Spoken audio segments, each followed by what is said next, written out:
सबसे बड़ा सुख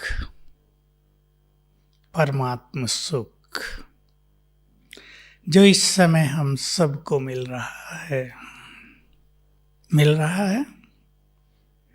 हाथ उठाओ जरा, मुंह तो बंद है सबके। मिल रहा है और लेना चाहिए, क्योंकि ये मौका केवल एक बार, जो बहुत भाग्यवान हैं उनको ही मिलता है। हमें मिल रहा है, हमें अपने से बातें करनी है। इस परम सुख को हम अधिक से अधिक कैसे प्राप्त करें? देखो, हम सब ज्ञान के द्वारा जानते हैं, 2 युग स्वर्ग के सुख देखे, द्वापुर में भी बहुत सुख देखे, कलयुग के थोड़े समय के ये दुख हैं। मुझे लगता है केवल 500 साल बहुत सुखी रहे हम, रोग भी नहीं होते थे। अब भगवान से मिलन हुआ है, तो इस सुख को हमें अधिक से अधिक प्राप्त कर लेना है। ये सुख जन्म जन्म हमारे साथ चलेगा। इस संसार में बहुत लोगों के पास सुख नहीं है, धन हो गया, सुख कम हो गया। तो आज हम एक चीज पे विशेष चर्चा करना चाहते हैं। संगठन में, लौकिक परिवार में माताएं सब ग्रस्त में हैं, टकराव न हो, हमारी एकाग्रता बहुत अच्छी बनी रहे, चित्त शांत रहे। क्या चाहिए? कौन सी धारणाएं हो हमारे जीवन में? क्या हमारा चिंतन हो? क्या हम अपने को परिवर्तन करें? चाहे हमारा संगठन हो यहाँ का, चाहे आपका लौकिक परिवार हो। सुखी कौन रहते हैं? जो, बोलो अमित, छोटी सी बात, जो दूसरों को बहुत सुख देते हैं, जिनकी दृष्टि सुखकारी हो गई है, जिनकी भावनाएं सुख देने की हो गई हैं। मैं देखता हूं बहुत, जो आजकल बातें आ रही हैं दुनिया से, दुखी वो लोग ज्यादा हो रहे हैं और होंगे भी जिनके पाप कर्म बहुत हैं। ठीक बात है या नहीं? पाप बहुत हैं। और सबसे बड़ी विडंबना ये है कि कलयुग के अंत में, अज्ञान की इस काली रात्रि में, मनुष्य को पुण्य और पाप का भेद विस्मृत हो गया। पाप कर रहे हैं पर उन्हें ये पता नहीं कि ये भी पाप है। जब उनकी सजाएं खानी पड़ेंगी, तब उनको पता चलता है कि जीवन क्या है। आज एक बहन का फोन, बेचारी रोने लगी। क्या है भाई? मेरी सास तंत्र मंत्र करके हमारे जीवन को तबाह किए हुए है। मैं जानता हूं ये सब बहुत चल रहा आजकल संसार में। तांत्रिक लोग ये सब सिखा देते हैं और ऐसी वैसी बहुत सारी बातें हो रही हैं। स्वार्थवश कई लोग दूसरों पे ये इफेक्ट करा देते हैं, उनकी सुख शांति छीन लेते हैं और वो बड़े खुश होते हैं कि हमारे प्रयोग सफल हो रहे हैं। परंतु मैं आज इस क्लास के माध्यम से सबको ये कह देना चाहता हूं कि तंत्र मंत्र रिवर्स होता है।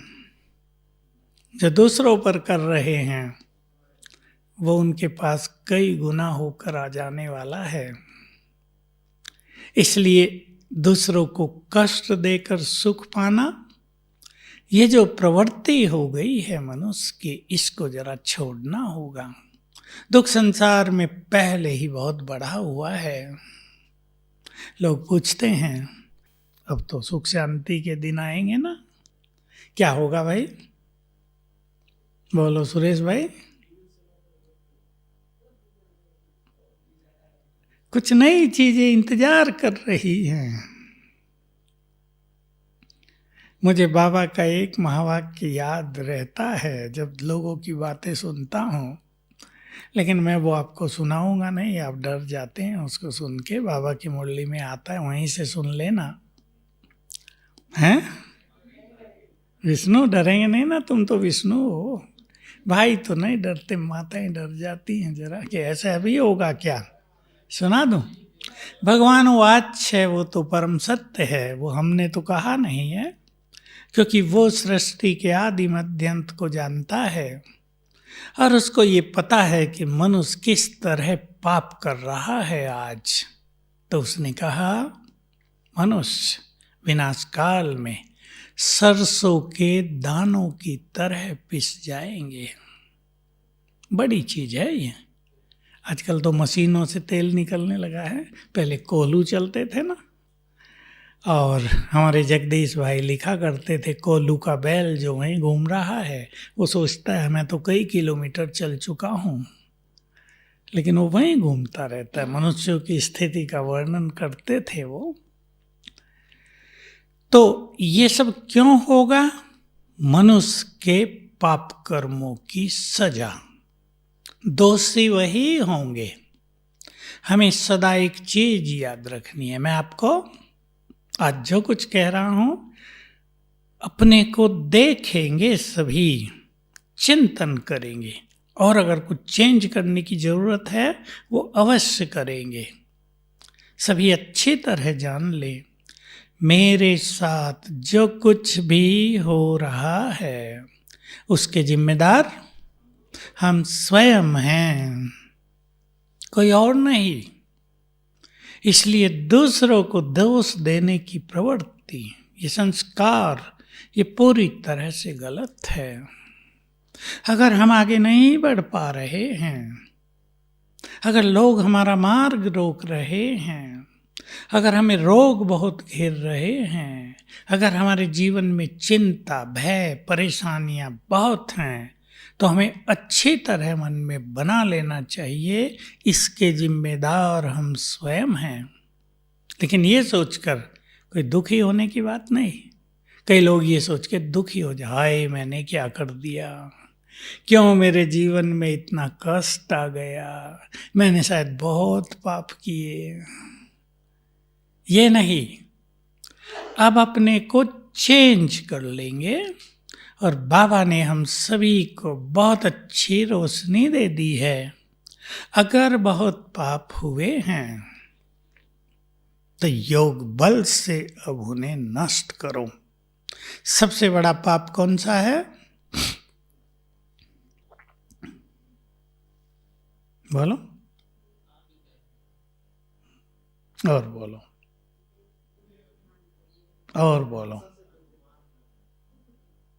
दुख देना तो बाद से आया थोड़ा, और बोलो। जानते हैं आप सभी, रोज मुरलियों में आता है, काम ही सबसे बड़ा पाप है। ये गंदगी दुनिया में आजकल तो अति में जा रही है और लोगों को पता नहीं।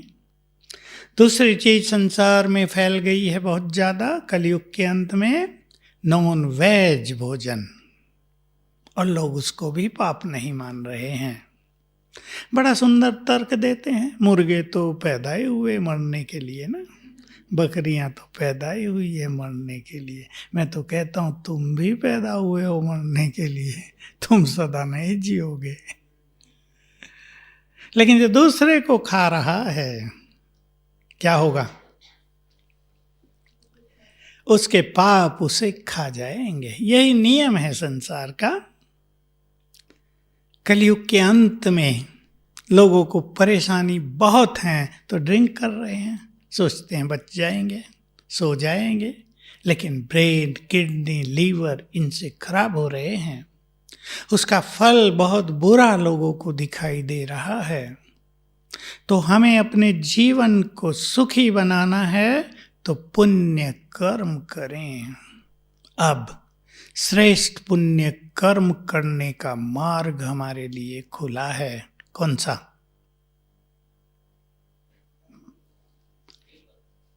ये तो सीधी बात है। और मैंने बताओ, आप करने आ गए हैं उसको? घर छोड़ के यहाँ आ गए 1-2 मास के लिए, वो पुण्य करने आ गए हैं। कौन सा? ईश्वरीय कार्यों में सहयोग देना है पुण्य या नहीं? ये माताएं सोच रही ठंड में बुरे फंसे यहाँ तो आके हम। जब से हम आए तब से ही ठंड बढ़ गई, पहले नहीं थी, अभी 2-3 दिन से ही बढ़ गई। लेकिन सेवाओं में बहुत सुख है। रजाई में बैठे रहेंगे तो सर्दी है, रजाई छोड़ेंगे तो सर्दी छोड़ जाएगी। आपको है या नहीं ये बात? सवेरे योग होता है, सभी पकड़े रहते हैं रजाई को। रजाई पकड़ती है या हम पकड़ते हैं? लेकिन अगर बाहर आ जाएं तो फिर ठंड कम हो जाएगी, क्योंकि एक्ट होगा ना, चलेंगे फिरेंगे, तो उससे शरीर में एनर्जी आ जाती है, गर्मी आ जाती है। सवेरे भी योग अच्छा होता है, जो भी आ सकते हैं जरूर आना चाहिए। ये ईश्वरीय कमाई का समय है और ये ऐसे स्थान हैं बाबा के, कम से कम पांडव भवन और ज्ञान सरोवर, जहाँ योग का अनुभव सबसे सुंदर होता है। ये हम भी जानते हैं जो यहाँ रहते हैं। यही वो स्थान है जहाँ सहज एकाग्रता होती है। एक कॉन्फ्रेंस में हमारी कई साल पहले एक सन्यासियों की कॉन्फ्रेंस थी, रिलीजियस वालों की। तो एक सन्यासी आया था, तो 3 दिन जब वो रहा, उसको यहाँ बहुत अच्छे अनुभव हो गए। तो उसने जाते समय एक रिक्वेस्ट की। पता क्या रिक्वेस्ट की थी दीपक? उसने कहा, मुझे यहाँ 6 मास रहने की आज्ञा मिल सकती है क्या? क्यों? उसने कहा, मैंने संन्यास लिया और मेरा लक्ष्य श्रेष्ठ साधनाएं करना है, लेकिन जहाँ मैं रहता हूँ हिमालय में एकाग्रता होती नहीं है। लेकिन 3 दिन से यहाँ आया हूँ, मन एकाग्र हो गया है। अगर मुझे यहाँ 6 मास रहने दिया जाए तो मेरा त्याग, संन्यास, साधनाएं सब सफल हो जाएंगी। पर यहाँ तो प्रोग्राम चल रहे थे लगातार। उसको कहा, ज्ञान ले लो, आते रहना, क्योंकि एकाग्रता के लिए भी हमें ज्ञान की जरूरत है। संन्यास में क्या है? कई सारी विधियां हैं, कहीं मंत्र जाप है, कहीं मन के संकल्पों को ऑब्जर्व करना है, कहीं उन्हें दबाना है। लेकिन मन में सुंदर संकल्प जब तक रचे न जाएं, ऐसे संकल्प जो मन को आनंदित करें, ऐसे संकल्प जो मन को ईश्वरीय नशे से भर दें, तब तक एकाग्रता होगी नहीं। कहाँ एकाग्र होना, ये भी तो पता होना चाहिए। संन्यास में या पतंजलि के योग में ये लोगों को पता नहीं है कि मन को कहाँ एकाग्र करना। मन को शून्य करना है, मन को एकाग्र शिव बाबा पर करना है, जो सुप्रीम है उस पर करना है। ये ज्ञान न होने से मन भटकता है, हठपूर्वक कंट्रोल करते हैं। तो हम सभी को ऐसे स्थान पर रहने का मौका मिला है। ठीक है, ये बात पूछने की तो मुझे जरूरत है नहीं। वैसे सभी जो आए हैं माताएं, भरपूर होकर जाना। जाएंगे? कईयों की तो गर्दन ही नहीं हिल रही। मैं क्या करता हूँ देखो, पहले कोई मुंह बंद नहीं करता था, अब तो सब ने मुंह बंद कर लिए अपने अपने। अब मुंह बंद है तो बोलेंगे भी कम ना। सर्व खजाने भर कर जाना हम सभी को महान कर्तव्य करने हैं।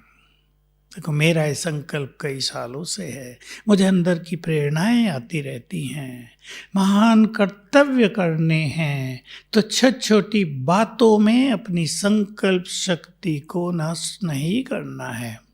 परिवारों में भी टकराव जिसकी हम बात कर रहे थे क्यों है? अहम के कारण।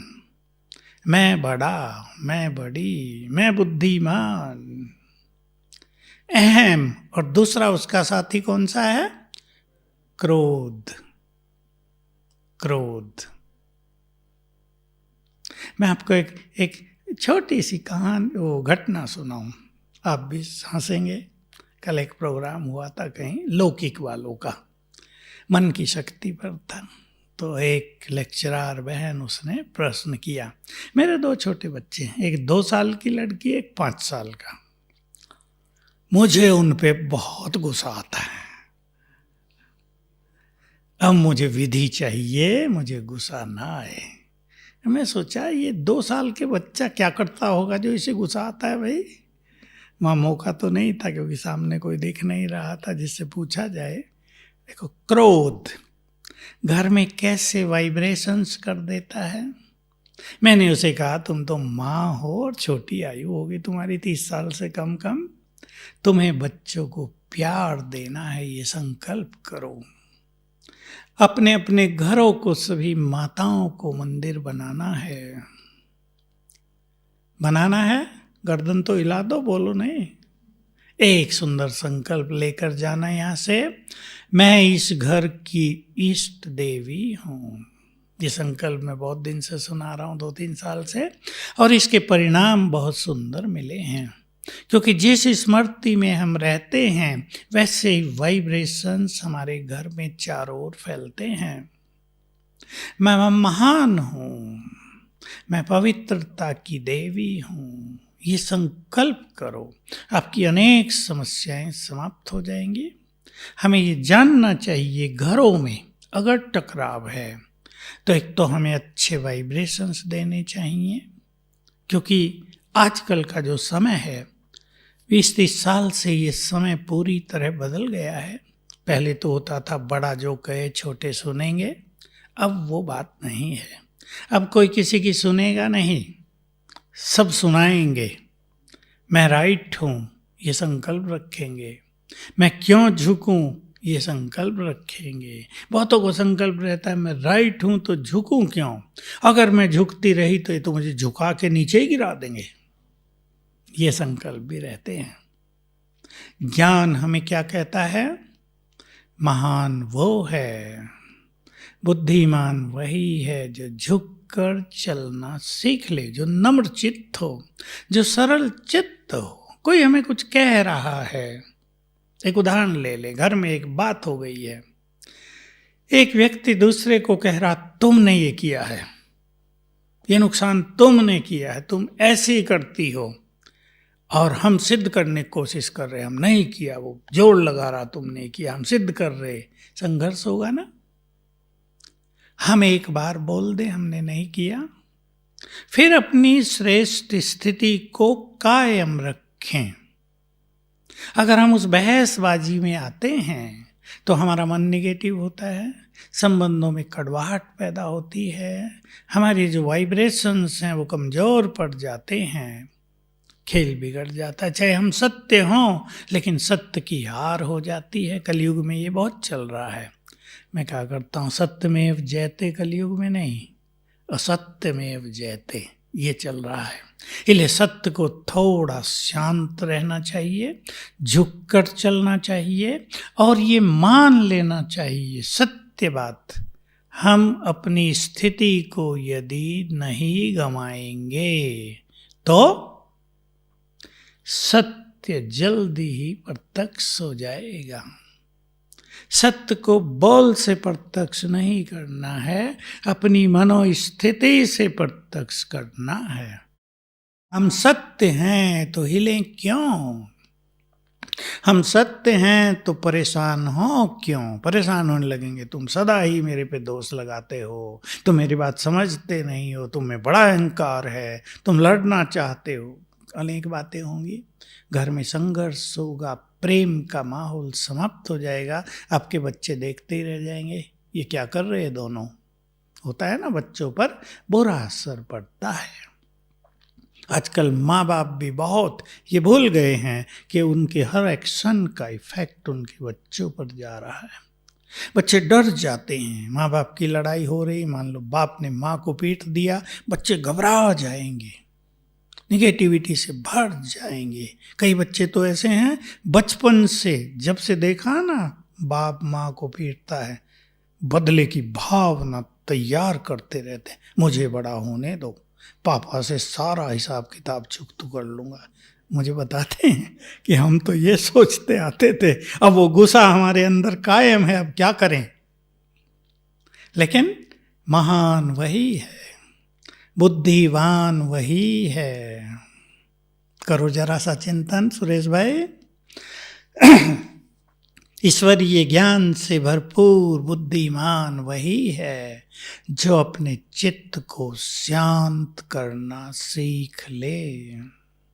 संसार में तो बहुत कुछ है, क्वेश्चंस भी बहुत उठते हैं और उठेंगे। मनुष्य के पास बुद्धि है, ये क्यों हो रहा है। जैसे बाबा की मुरली में आ रहा है ना, 2-3 बार आ गया। अभी लोग पूछते हैं भगवान ने ये दुनिया रची क्यों दिया, आवागमन का चक्कर लगा दिया, हमें परेशान कर दिया इस दुनिया में। न रचता तो कितना अच्छा होता, और न रचता तो घर में बैठे बैठे कहते भगवान तुमने हमें निठल्ले बना दिया, हम तो बड़े काम के हैं, योग्य हैं, नीचे क्यों नहीं भेज रहे। होता है नहीं। जो बहुत योग्य होते हैं, जो बुद्धिमान होते हैं, जो एक्टिव होते हैं, वो घर में बैठना नहीं चाहते। एक व्यक्ति है, यंग है, बिजनेस का शौकीन, बाप का बिजनेस अच्छा चल रहा, वो एक्टिवली पार्ट ले रहा है, वो नहीं सोचता मैं घर में बैठा रहूं। वो कहेगा पापा आप थोड़ा विश्राम करो, मैं जाता हूं। क्योंकि वो एक्टिव है, उसकी बुद्धि एक्टिव है, वो क्रिएटिव है। तो हम भी परम धाम में क्यों बैठते हैं। मेरे से जब प्रश्न पूछते हैं, मैंने कहा परम धाम में तो वो बैठते हैं जो निठल्ले हैं। घर में कौन रहता है, जो निठल्ला होता है। मुक्ति में सदा थोड़ा ही रहना, हम एक्टर हैं। हमें आनंद एक्टिंग करने में ही आएगा ना, बैठने में नहीं, देखने में नहीं। तो अपने विचारों को चेंज करेंगे तो टकराव से बचेंगे। एक सुंदर विचार सबको करना है। देखो, मैं जब किचन में आया आपसे बहुत साल पहले, 52 ईयर्स बैक, तो जब जा रहा था मुझे कहा गया था ना, मैंने 2-4 को बताया कि दीदी मुझे किचन के लिए बोल रही है, तो मुझे डरा दिया गया। किचन बहुत बड़ी माया है वहाँ, तो तुम्हारी स्थिति बिगड़ जाएगी। अब छोटे थे हम, पहले तो थोड़े डर गए, लेकिन फिर सोचा स्थिति क्यों बिगड़ेगी। मैंने एक संकल्प कर लिया, कुछ भी हो जाए मुझे अपनी स्थिति नहीं बिगाड़नी है। तो देखा सचमुच वहाँ एक ऐसी आत्मा थी, उसको बेचारी को हाई बीपी भी रहता था, तो गुस्सा आता था। अब उसका काम था कुछ ना कुछ बोलना, बिना मतलब भी बोलना, और हमें बिना मतलब भी सुनना। हमने अपने को जल्दी तैयार कर लिया कि हमें सुनते रहना है और अनइफेक्टेड रहना है, नो इफेक्ट। क्योंकि हमें जल्दी समझ में आ गया कि इसकी नेचर है बोलते रहना, उसके अंदर कुछ नहीं है, अंदर साफ। लेकिन हाई बीपी के कारण उसको थोड़ा सा इरिटेशन होता है, गुस्सा आता है। तो ये एक बहुत सुंदर चीज जो मैंने भी सीखी थी, मैं आपको कह रहा हूँ। अगर हम ये कला सीख लें, कुछ भी हो जाए स्थिति नहीं बिगाड़नी है। तो स्थिति के बल से परिस्थितियां नष्ट होने लगेंगी। जीवन में पेपर्स तो सभी को देने ही हैं, और पेपर के बिना तो एजुकेशन का मजा भी नहीं आता। हमने कितना अच्छा पढ़ा है, हम कितने बुद्धिमान हैं, वो एग्जाम ही तो सिद्ध करता है ना। तो हम सभी जीवन में आने वाले पेपर्स के प्रति बहुत पॉजिटिव हो जाएं और एक संकल्प कर लें, जितने पेपर आते हैं वो हमें आगे बढ़ाएंगे, वो हमें कुछ सिखा कर जाएंगे, वो हमारी शक्तियों को बढ़ा कर जाएंगे। हमें हर चीज से सीखते चलना है, ये हम पक्का कर दें। जीवन में अपने परिवारों में रहते हुए। खुशी बहुत बड़ा खजाना है। मैं सभी को एक संकल्प दे रहा हूं, मैंने बहुत दिया है वो संकल्प। संबंध अधिक महत्वपूर्ण है या मेरा अहम? बहुत लोग अहम के कारण संबंधों को तोड़ देते हैं, फिर बहुत दुखी रहते हैं। मुझे एक घटना जो मुझे भी बहुत विचलित कर गई थी, मैं देखा, नीचे था मैं शांतिवन में, एक बहन आई छोटी बच्ची को लेके 5 साल की। कहा मेरी गलती से मैंने अपना जीवन कष्ट में बना लिया। मैंने कहा क्या हुआ? अभी 5 साल की बच्ची तो आयु 30 साल से कम ही थी उसकी। कहा मैंने भी बीटेक किया, एमबीए किया, मैं बन गई बैंक मैनेजर। मेरे पति ने बीटेक किया, जिससे शादी हुई उसने भी एमबीए किया था, वो बैंक ऑफिसर रहा। अभी मुझे थोड़ा ईगो रहा, मैं उसको रोज बोल देती थी तुमसे बड़ी पोस्ट मेरी है, मैं तुमसे ज़्यादा कमाती हूँ, तुम क्या हो। थोड़ी इंसल्टिंग भाषा का यूज करती, उसे खुद बोल रही है, मैं थोड़ी इंसल्टिंग भाषा का यूज करती थी। मेरा पति बहुत जेंटिल था। आखिर 2 साल हो गए, बच्ची हुई ये, और उसने एक दिन अपना बैगेज तैयार किया और कहा मैं जा रहा हूँ। ये नहीं बताया कहाँ जा रहा हूँ। फिर बहुत पूछने पर कहा मैं दुबई जा रहा हूँ। नौकरी छोड़ के दुबई चला गया, फ़ोन का सिम चेंज कर लिया, नंबर बदल गया, नो कॉन्टैक्ट, 3 साल हो चुके थे।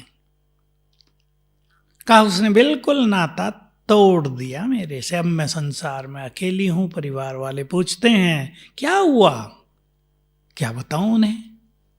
देखो ऐसी चीज हो जाती है एक छोटे ईगो ने, कि ईगो के कारण हम इंसल्ट कर रहे हैं दूसरे की नहीं, अपनों की। तो परिवार टूट गए और इस कारण वो फिर ज्ञान में आ गई थी। मैं कहा चलो ठीक है, भगवान तो मिल गया, कहाँ मिल गया, अब सुख लो।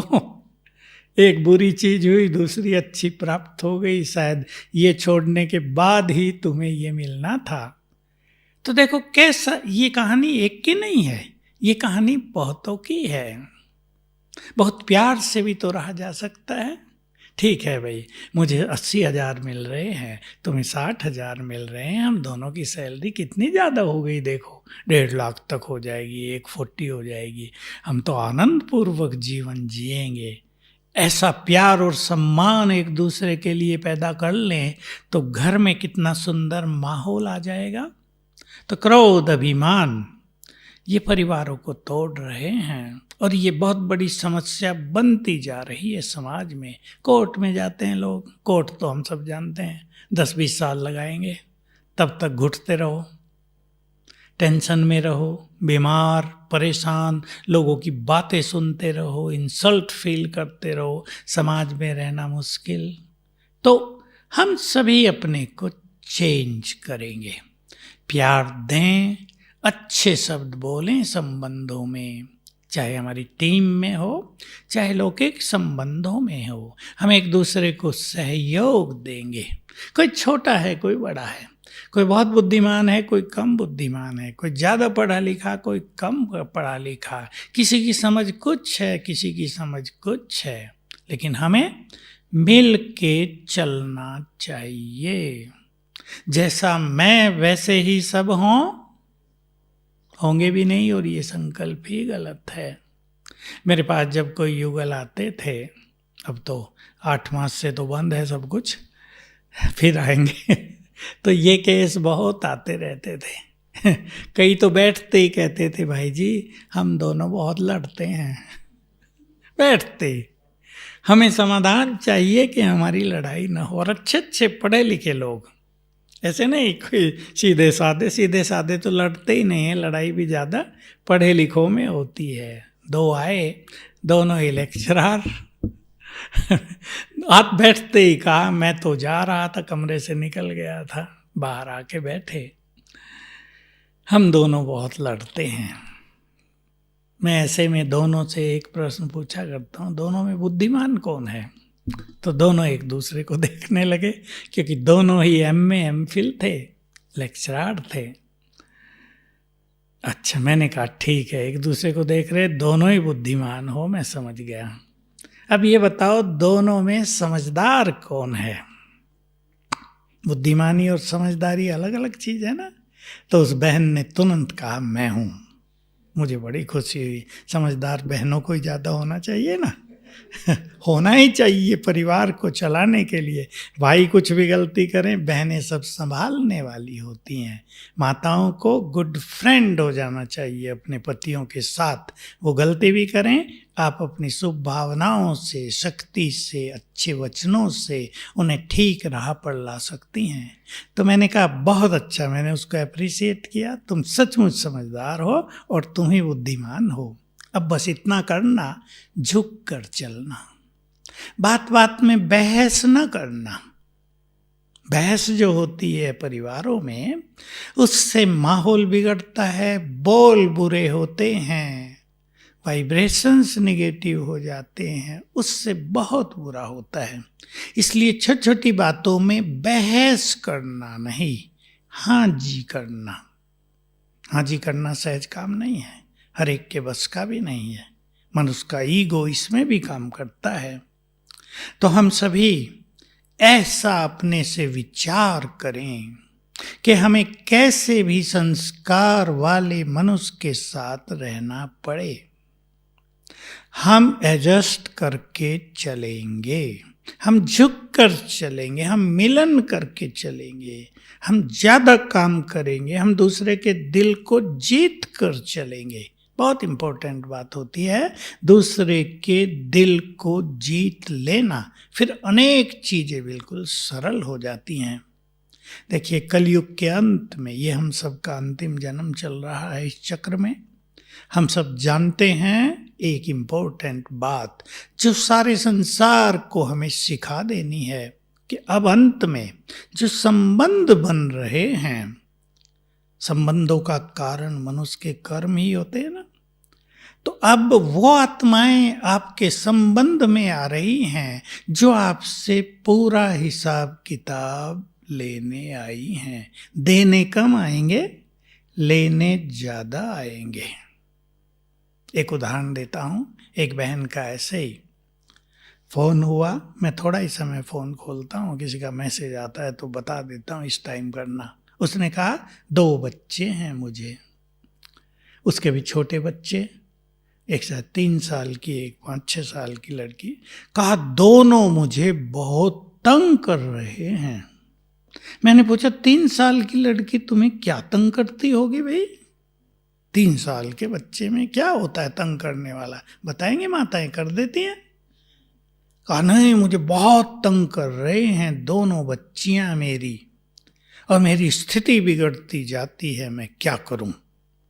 मैं पहले तो हंसी कर लेता हूं, जन्म तो तुमने ही दिया है ना, अब उन्हें प्यार भी दे दो जरा। तो ये क्या है? हम समझते हैं पूर्व जन्मों का कड़ा हिसाब किताब। वो आत्माएं हिसाब किताब लेने आ गई हैं। मैंने कहा तुमने पूर्व जन्मों में इन दोनों को बहुत तंग किया था, अब सोच लो, तुमने इनको तंग करने का बड़ा आनंद लिया था, अब ये तुम्हें तंग करने आ गई, फिर आनंद लो। कहा कैसे आनंद लूं, ये तो होता नहीं।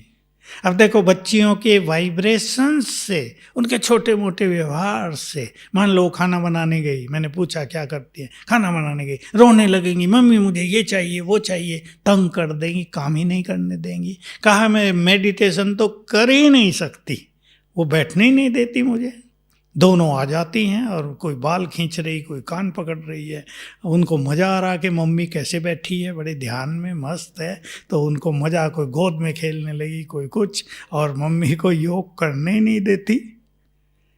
तो फिर मैंने उनको सिखा दी एक बात, ये मैं यहीं आप सबको कह रहा हूँ कि सवेरे उठकर, देखो जो भी माताएं हैं सुन रही हैं, वो ये कला सीख लें और सिखाएंगी सबको सवेरे उठकर जब दोनों बच्चे सोए हैं उनके सामने खड़े हो जाओ, उन्हें आत्मा देखो, संकल्प करो तुम दोनों बहुत अच्छी आत्मा हो, मैंने तुम्हें पूर्व जन्मों में कष्ट दिया हो, मैं हाथ जोड़ के तुम दोनों से क्षमा चाहती हूं, तुम यहां सुखी हो जाओ, मैं तुम्हें बहुत प्यार दूंगी, तुम मेरे घर में आए हो ना, मैं तुम्हें बहुत प्यार दूंगी। बदल जाएगा।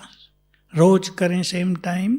मैंने कई बार यहाँ क्लास में एक बहुत अच्छा अनुभव सुनाया, बहुत ही सुंदर अनुभव है, पंजाब का है। मैंने नहीं कराया था पर हमारे यहाँ आने वाले ग्रुप में एक माता ने कराया, वो सोशल वर्कर है।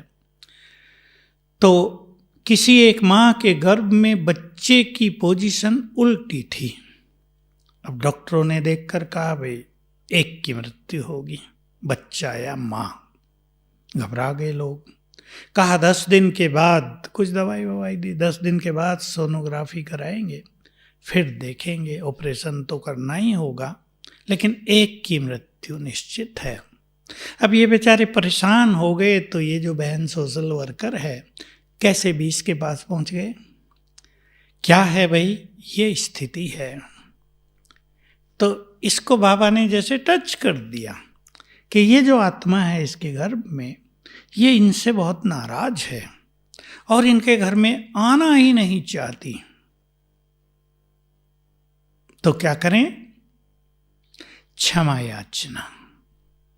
तो उस मां को सिखा दिया कि इस आत्मा से क्षमा याचना करो और ऐसे ही बातें करो, तुम हमारे घर में जन्म लो, हम तुम्हें बहुत प्यार करेंगे, हम तुम्हें बहुत सुख देंगे, तुम्हारी अच्छी पालना करेंगे, पास्ट में जो कुछ हमने आपके विरुद्ध किया हो हम आपसे क्षमा चाहते हैं, आप प्रसन्न हो जाओ, खुश हो जाओ। रोज बात करने लगी। टाइम केवल 8-10 दिन थे। और आपको ये जानकर आश्चर्य भी होगा, खुशी भी होगी कि जब सोनोग्राफी हुई तो बच्चे की पोजीशन सीधी हो गई थी, जैसे गर्भ में बच्चा होता है, जन्म हुआ आराम से। बस जो उन्होंने उसको कहा था, प्यार देना, पालना देना, सुख देना, वो शुरू कर दिया। देखिए इतनी जबरदस्त ये मन की शक्ति है, क्षमा की शक्ति है। तो हम इन सब का प्रयोग करेंगे। अपने संबंधों को सुखी करना हमारे अपने हाथ में। एक्सपेक्टेशंस, कामनाएं नहीं।